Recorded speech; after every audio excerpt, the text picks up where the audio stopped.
Thank you for joining us for the August Community Connection. I'm Brian Strand. 2022 is an election year here in Fridley, and here is what you need to know. 2022 is an election year in Minnesota. Election Day is August 9th for the state primary and November 8th for the general election. On your primary ballot this August, you will see names of candidates running for United States Representative and names of those running for Governor, Secretary of State, and Attorney General of Minnesota. The primary does not actually elect an individual to an office. What it does is take a large number of candidates for each party and selects one of those candidates to run against candidates of other parties in the general election.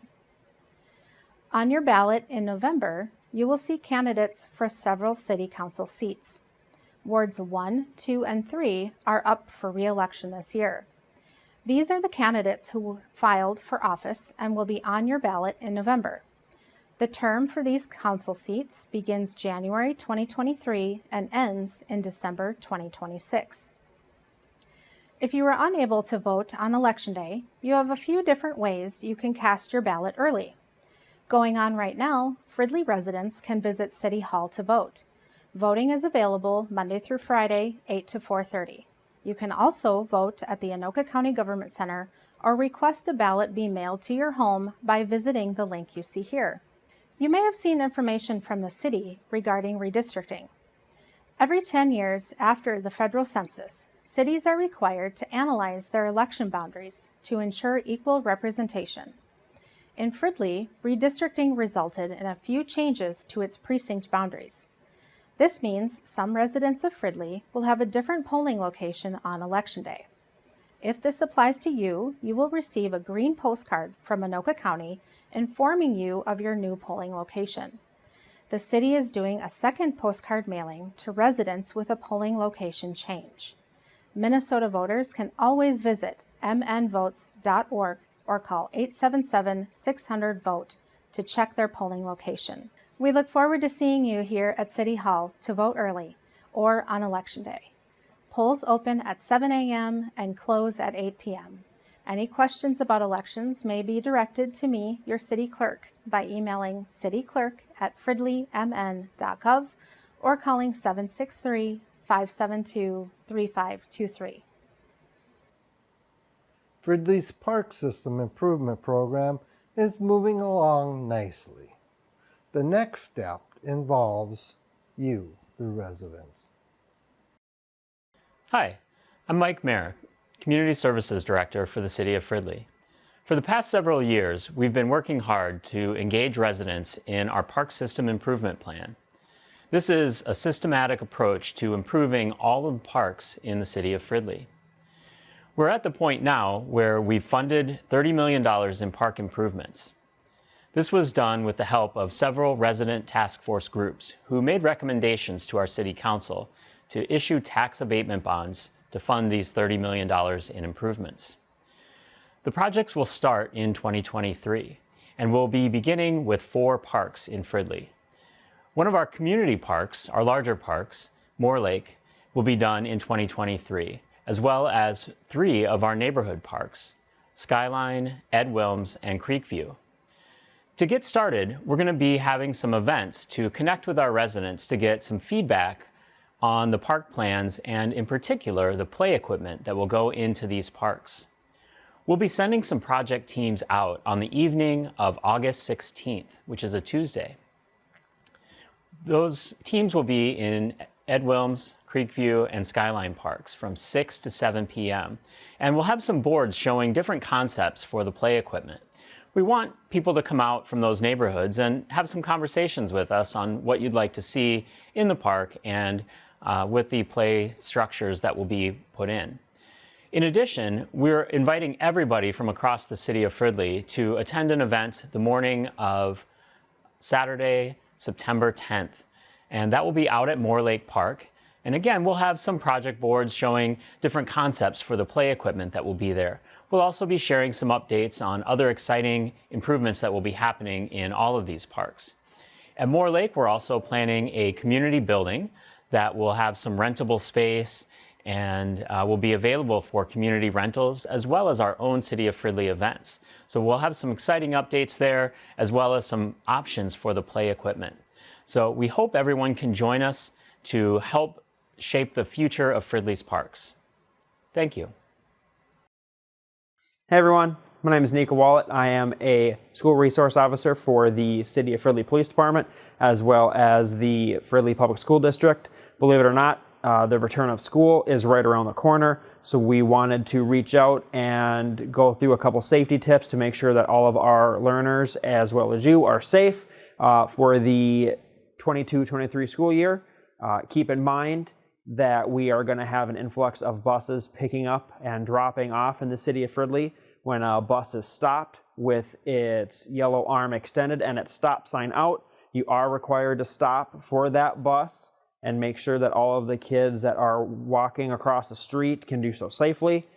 Keep in mind that you will see an increase in traffic congestion on 61st in the morning hours and the early afternoon of children crossing the street, loading onto their buses and walking home.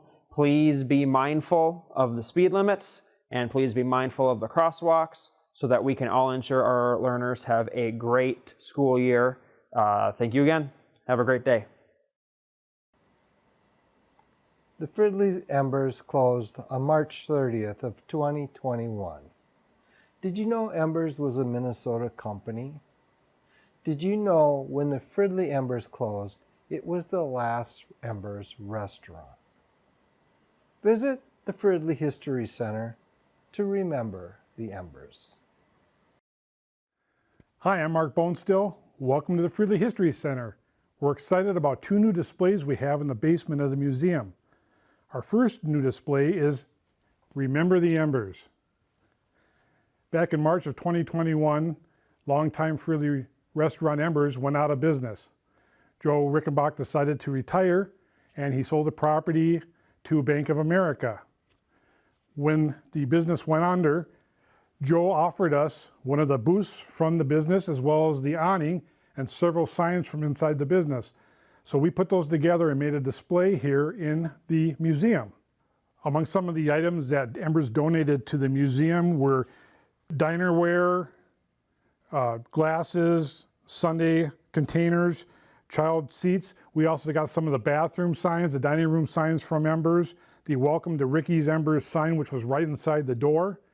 They also gave us several menus showcasing Embers throughout the years. We also have a display on the back wall telling the history of Embers. Those are primarily from newspaper articles.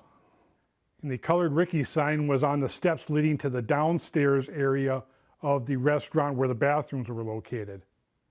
Now, besides the Embers display, we also have a new display with the Unity Volunteers.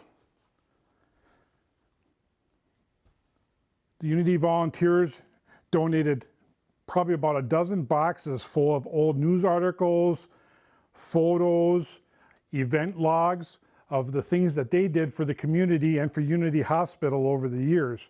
And we've made a display in our basement honoring Unity Hospital as well. The Fridley History Center is open the second and fourth Saturdays of every month from 11 to 3 p.m.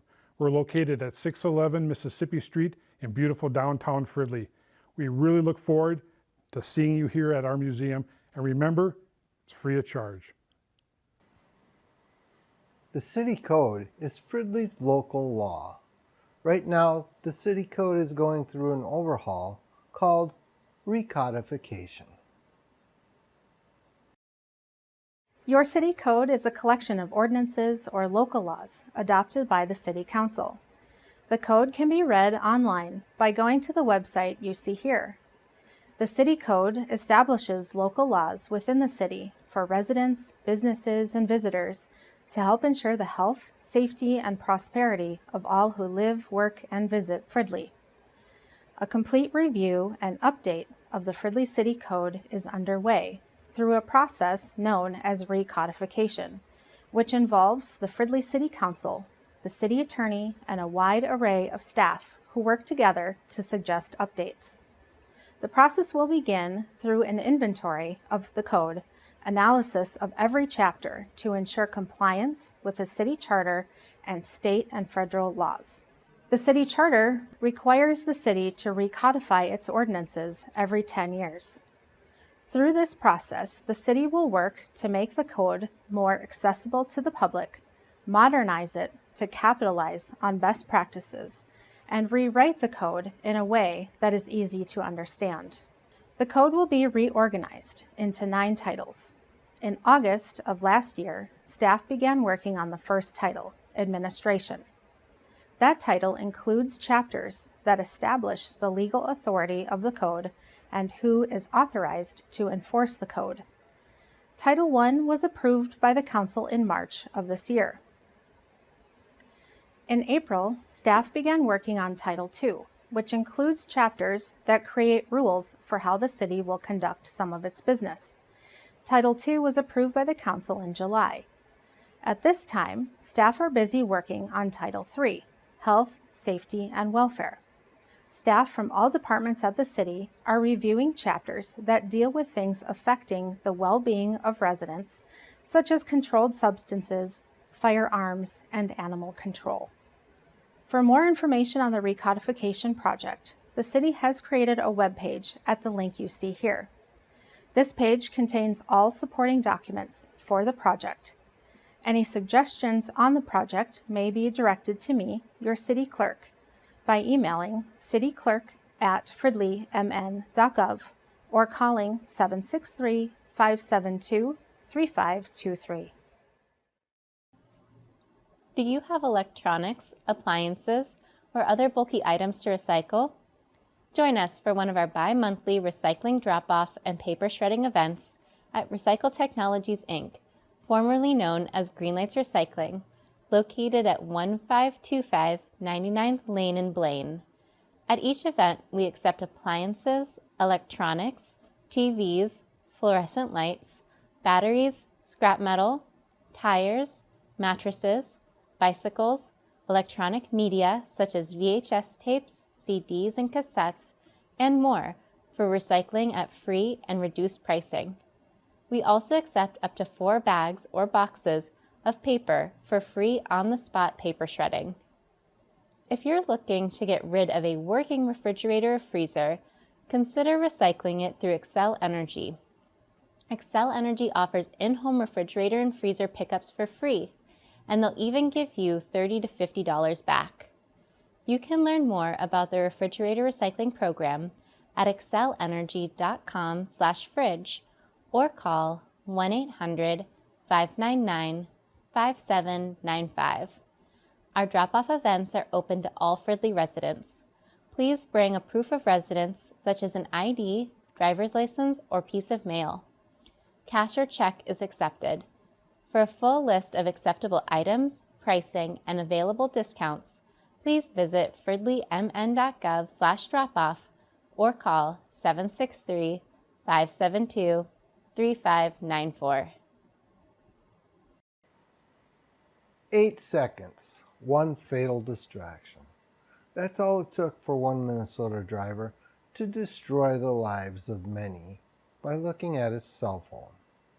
The next video, I feel, should be mandatory viewing for all drivers.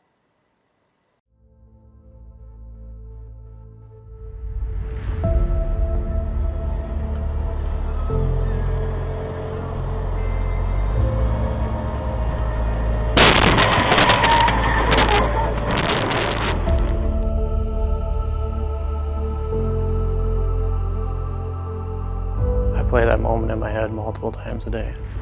There wasn't anything I could do. I was out of control. From the time that I looked down at my phone to the time that I looked up, 8 seconds had passed. I never realized how far you travel in 8 seconds. We see it too often, and Tuesday was another example where someone's killed on our roads for no reason other than someone else's poor choice to make that phone more important than driving. We shouldn't need a law to tell us to pay attention while driving. We should just be paying attention while driving because we know it's the right thing to do. And had that happened on Tuesday afternoon, there's no doubt in my mind that Mr. Bursick would have been home. He was stopped at a stoplight, and I hit him when I was going 63 miles an hour, and hit so hard and my truck went on top of his car. I couldn't steer. The brakes didn't do anything. I couldn't do anything.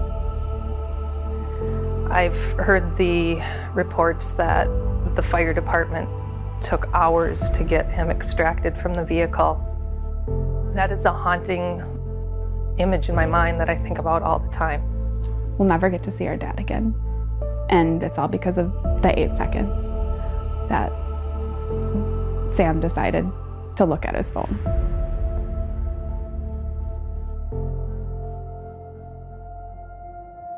Robert and I were married on March 23rd of 2013, and he died just short of our 5-year anniversary. He made people feel very welcomed. He was always kind of the life of the party. He was never afraid to laugh at his own jokes. He really cared about humanity, the environment. I have 2 stepkids who are older, and when we were married, he really wanted to have another child, and of course I did too. So Ian was born in 2011, and he just thought it was the best thing. Even though he was an older father, he just looked at it like, how lucky am I to be able to get to do this again. He's missed out on so much. He's missed out on his daughter's wedding. He's missed out on the birth of his grandson. He's missed out on his son graduating from college. And Ian has missed out on not growing up and sharing a lot of those things with Rob that you hope every kid and father get to do. And he missed out simply on, somebody's poor choice. It's been difficult. He misses his dad a lot. My dad was the most energetic, outgoing, loving, funny guy almost anyone has ever met. He was that guy that just absolutely lights up a room when he steps into it. The big thing that we were planning when my dad was killed was my wedding. He was going to walk me down the aisle.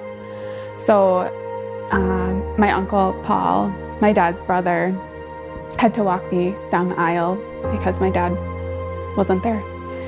My son was born in June of 2018. I can only imagine what an amazing grandpa he would have been. I feel devastated for my little brother Ian. I feel devastated for my brother Colin. I feel so sad for my son that he never got to meet him and have him as a grandpa. I feel so horrible for my stepmom.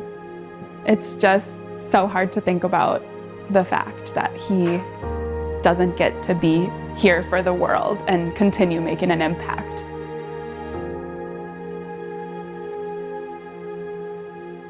The day of the crash, I was leaving my second to last stop. And I got onto Highway 36, going east towards Wisconsin.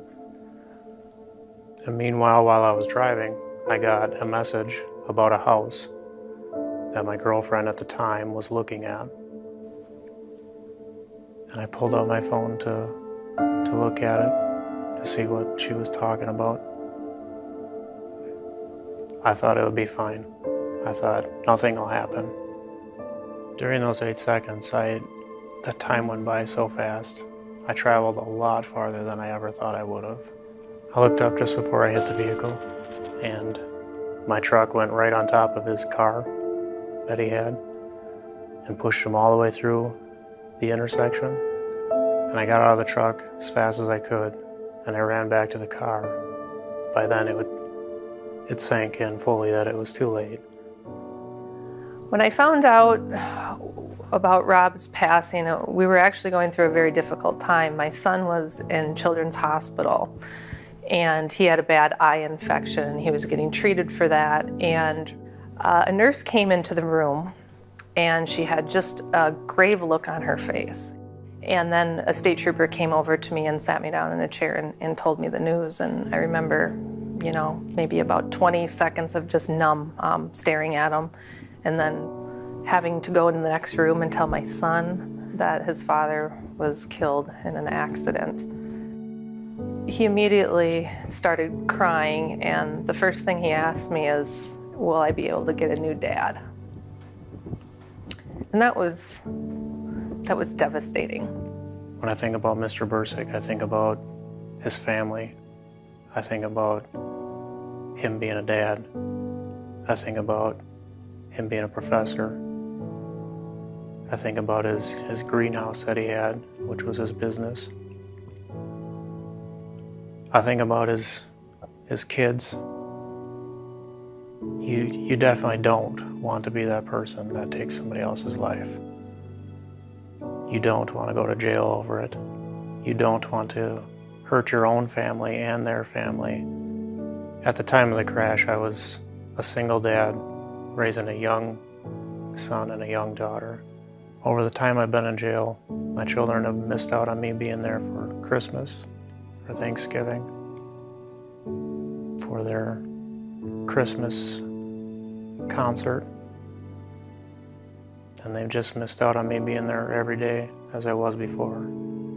I know in the future my family will get to have me back for holidays. But Mr. Bursick's family won't have him back for any future holidays. It's heartbreaking to know that that happened, to know that I caused that, to know that it's my fault that they won't get to enjoy another holiday with him. I can't say I'm sorry enough.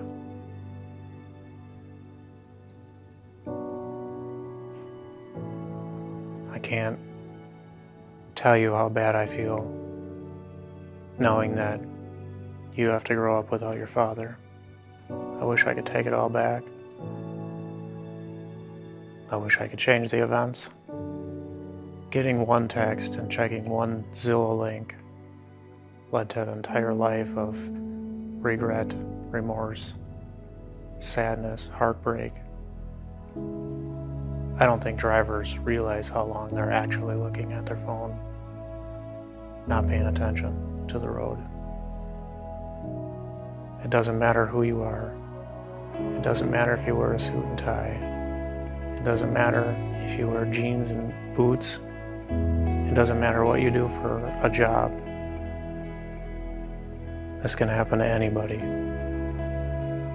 All it takes is one poor decision. Every time I hop in my car, I see people driving distracted.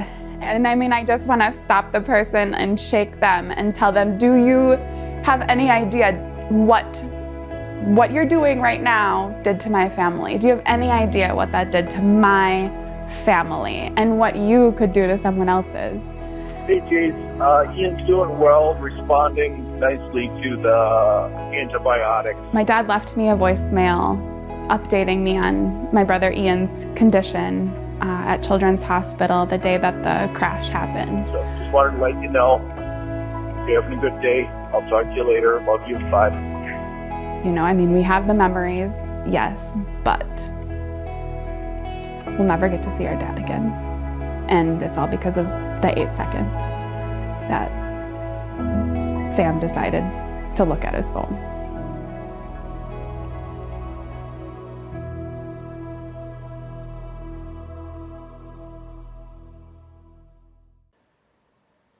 Impact Services is the new Meals on Wheels in the Fridley area. Up next, a repeat of a segment we brought you last summer.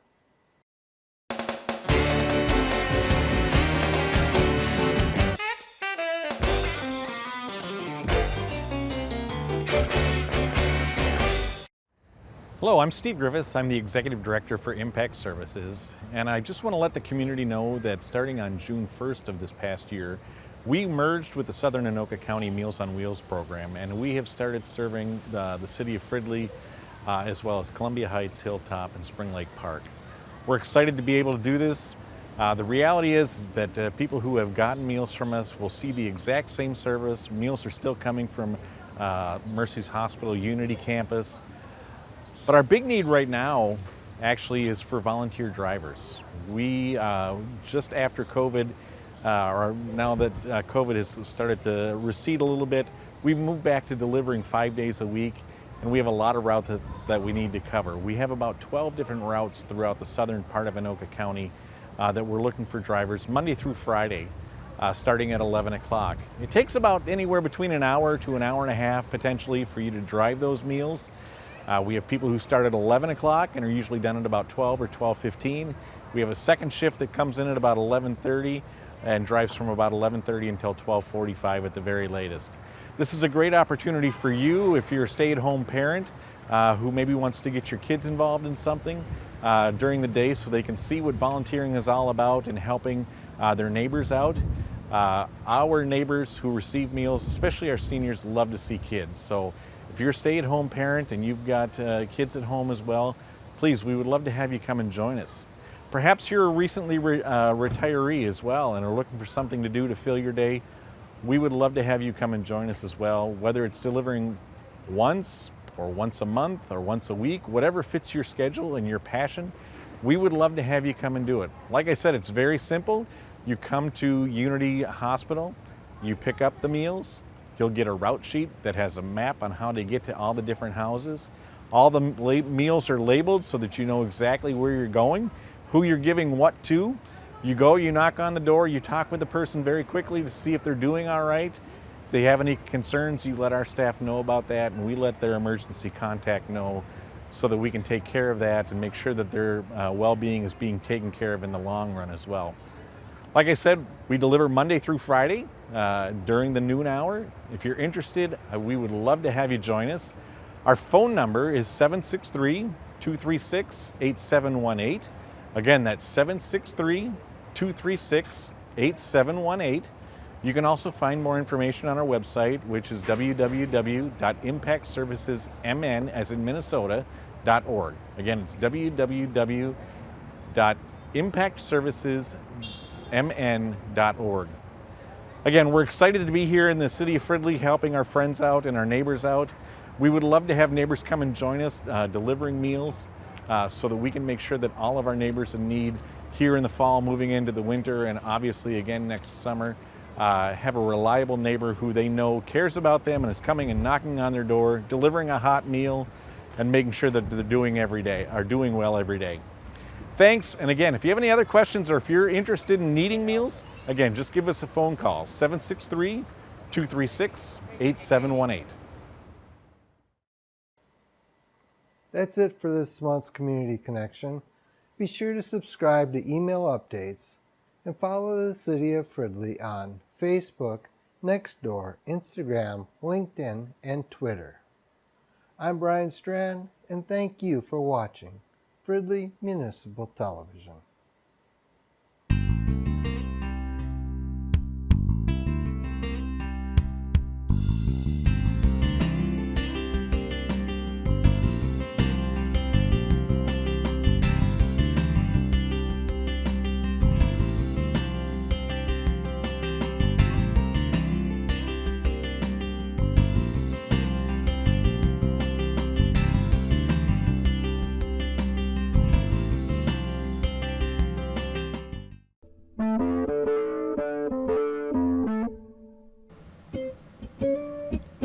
This has been a production of Fridley Municipal Television. Thanks for watching.